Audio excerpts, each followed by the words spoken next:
বাচ্চাদের একঘেয়ে টিফিন বানিয়ে না দিয়ে এইভাবে একবার বানিয়ে দিয়ে দেখুন, এক নিমেষেই শেষ হয়ে যাবে। আমার আজকের রেসিপি হেলদি ম্যাঙ্গো ওটস। এটি যেমন সুস্বাদু তেমন স্বাস্থ্যকর। সকাল কিংবা সন্ধে যে কোনো সময় তৈরি করে দিয়ে দেখুন, শরীর এবং স্বাস্থ্য দুই ভালো থাকবে। চলুন তবে দেরি না করে দেখে নেই ম্যাঙ্গো ওটস তৈরি করার সহজ পদ্ধতিটি। ভিডিওটি যদি ভালো লেগে থাকে তাহলে অবশ্যই চ্যানেলটি সাবস্ক্রাইব করে পাশে থাকা বেল আইকনটি প্রেস করে দেবেন। তো ম্যাঙ্গো ওটস তৈরি করার জন্য আমি প্রথমেই নিয়ে নিয়েছি একটি পাকা আম। এবার আমি ছুরির সাহায্যে আমের এক পাশ কেটে নিয়ে এইভাবে ছোট ছোট আমের টুকরো করে কেটে নেব। বাচ্চাদের জন্য হলে টুকরোগুলো অবশ্যই ছোট ছোট করেই কেটে নেবেন। আমের টুকরোগুলো করা হয়ে গেছে। আর এখানে আমি আমের আরেক অংশের পাল্প বের করে পেস্ট করে নিয়েছি। আর নিয়েছি 1.5 কাপ মতো দুধ।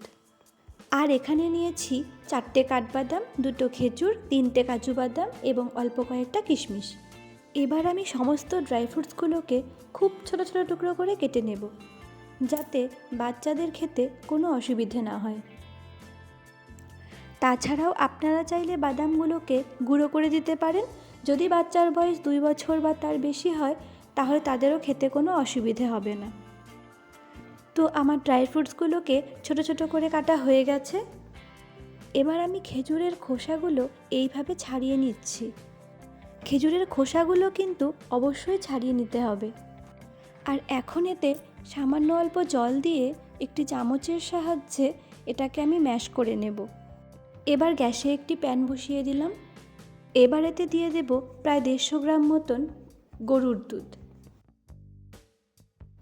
দুধটা ভালো করে ফুটিয়ে নিতে হবে। দুধ গরম হয়ে এলে এতে দিয়ে দেব 3 টেবিল চামচ মতন ওটস। আপনারা চাইলে ওটসের পরিমাণটা কম বা বেশি করে দিতে পারেন, এতে কোনো অসুবিধে নেই।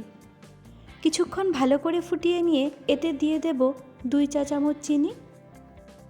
আপনারা চাইলে এখানে চিনির পরিবর্তে তাল মিশ্রিও ব্যবহার করতে পারেন। বাচ্চার বয়স 2 বছর হলে চিনির বদলে তাল মিশ্রি ব্যবহার করাই ভালো। এবার আর কিছুক্ষণ ভালো করে ফুটিয়ে নিয়ে কেটে রাখা ড্রাই ফ্রুটসগুলো এক এক করে এতে দিয়ে দেব। এবার সমস্ত ড্রাই ফ্রুটসগুলোকে ভালো করে সেদ্ধ করার জন্য আবার 2 থেকে 3 মিনিট ভালো করে ফুটিয়ে নেব।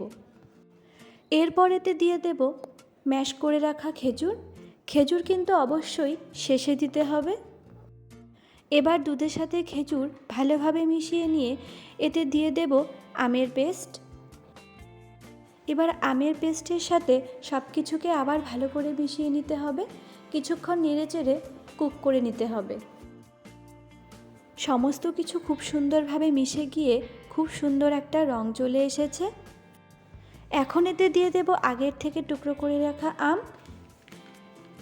এবার আমগুলোকে ভালো করে মিশিয়ে নিলেই তৈরি হেলদি ম্যাঙ্গো ওটস। এবার একটি পাত্রে আমি এগুলোকে নামিয়ে নেব। আর হ্যাঁ, যেহেতু বাচ্চারা খাবে তাই ওপর থেকে সামান্য অল্প মধু ছড়িয়ে দিলে খেতে কিন্তু আরও বেশি সুস্বাদু হবে। তো আমার আজকের রেসিপি হেলদি ম্যাঙ্গো ওটস একেবারে তৈরি। আপনারাও চাইলে এইভাবে খুব সহজভাবেই বাড়িতে বাচ্চাদের যে কোনো সময় তৈরি করে দিতে পারেন এই রেসিপি। এতে বাচ্চাদের মন এবং স্বাস্থ্য দুই ভালো থাকবে। তো বন্ধুরা, আমার আজকের রেসিপি আপনাদের কেমন লাগলো অবশ্যই কমেন্ট করে জানাতে ভুলবেন না। দুর্গার রান্নাঘরে আজ তবে এইটুকুই। দেখা হবে নতুন কোনো রান্না নিয়ে। ততক্ষণ সঙ্গে থাকবেন, সুস্থ থাকবেন, ভালো থাকবেন। নমস্কার।